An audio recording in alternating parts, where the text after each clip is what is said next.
Ang panahon sa pagkabanhaw para kanako mo ang kinanindutan nga panahon para magbasa sa Acts of the Apostles ubuhat sa mga apostoles. O kini kinanindutan paminahon diya sa mga unang pagbasa karong panahona kung kamo mosalmot sa santos nga misa. Kay ang panahon sa pagkabanhaw manggod, ang mga unang pagbasa sa misa magsaysay mahitungod sa unang mga katuigan sa simbahan. Ug ang culmination niini mao ang Pentecost Sunday, sunod bulan, June 8. Diya sa mga buhat sa mga apostoles, masaysay giun sa paglihok sa Espiritu Santo diya sa mga magsasangyaw sa pulong ni Kristo. Nga bisan pa sa daghang mga pagsulay, mga paghulga, mga kahadlok, mga kadelikado, padayon sila sa ilang buhat. Imagine kung nagpaluya-luya sila, naabaka ta karon.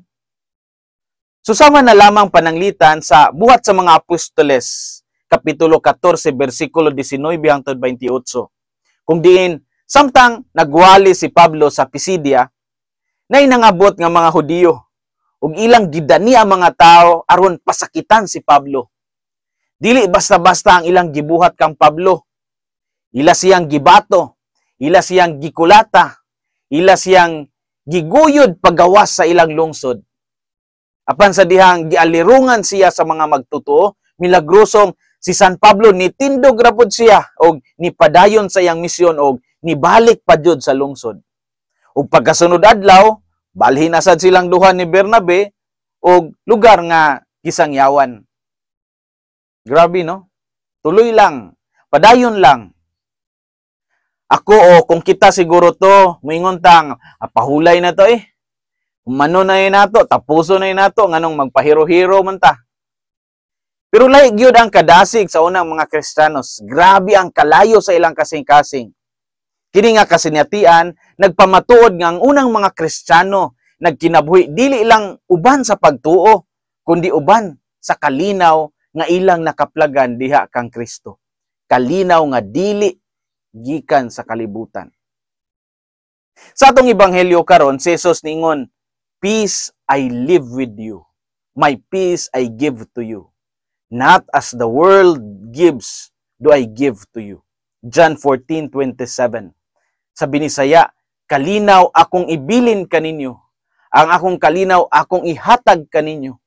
Dili sama sa kalinaw nga gihatag sa kalibutan ang akong gihatag kaninyo. Kini ang saad ni Jesus sa kalinaw nga dili matandi sa gihatag sa kalibutan.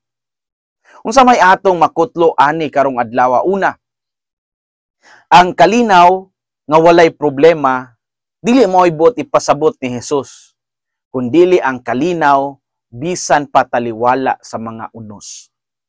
Ang pulo nga peace gikan sa Hebreyohanon nga shalom nga nagpasabot og kinatibuk ang kaayuhan, spiritual, pisikal, social. Ang kalinaw sa kalibutan kasagaran nakabase sa kahintang. Kung walay gubot, kung walay sakit, kung ang tanan komportable. Apan ang kalinaw ni Kristo nagsugod sa sulod, sa kasing-kasing nga puno sa pagsalig sa Ginoo. Akong nahinumduman si Santa Rita de Cassia. Una siya nahimo nga madre, niagi siya og hastang lisura nga kinabuhing minyo. Ang iyang bana si Paulo Mancini, usa ka dato.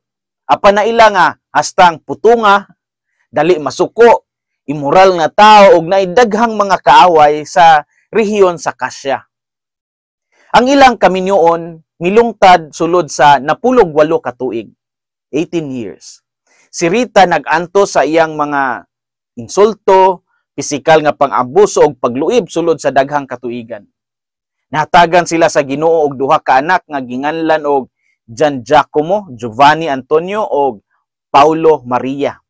Tungod sa iyahang maayong mga bertud ni Santa Rita de Cassia og ang iyang pagka mapaubsanon, ang iyang bana nga si Paulo Mancini gibudhian sa mga higala niini.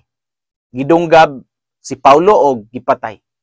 Namatay sad kadugayan ang iyang mga anak.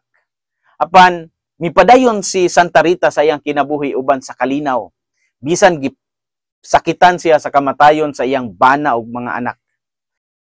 Ningon siya, when we place ourselves in God's hands, even the heaviest crosses become bearable.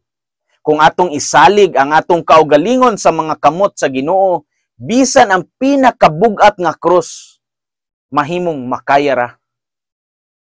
Ang kalinaw nga walay problema, dili mo ibot ipasabot ni Jesus, kundili ang kalinaw bisan pataliwala sa mga unos.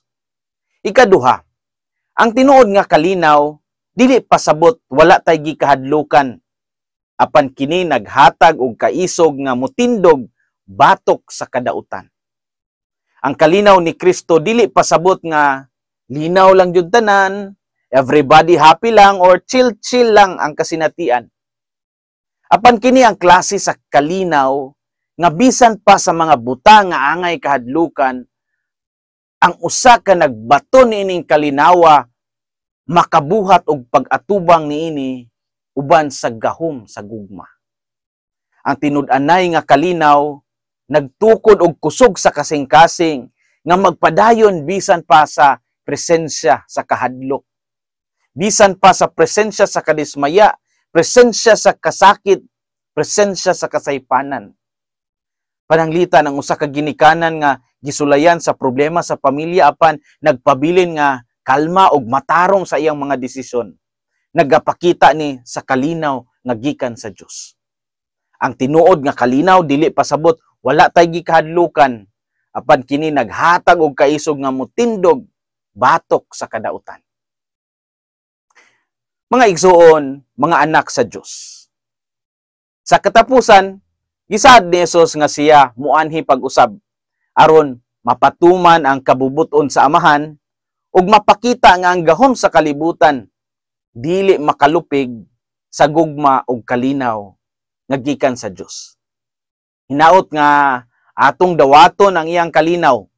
Mutubo ta sa gahom sa espiritu nga nagagiya sa simbahan kanato ug mupadayon ta sa atong pagkinabuhi isip mga binunyagan bisan pa sa atong mga pagsulay personal man o sa komunidad.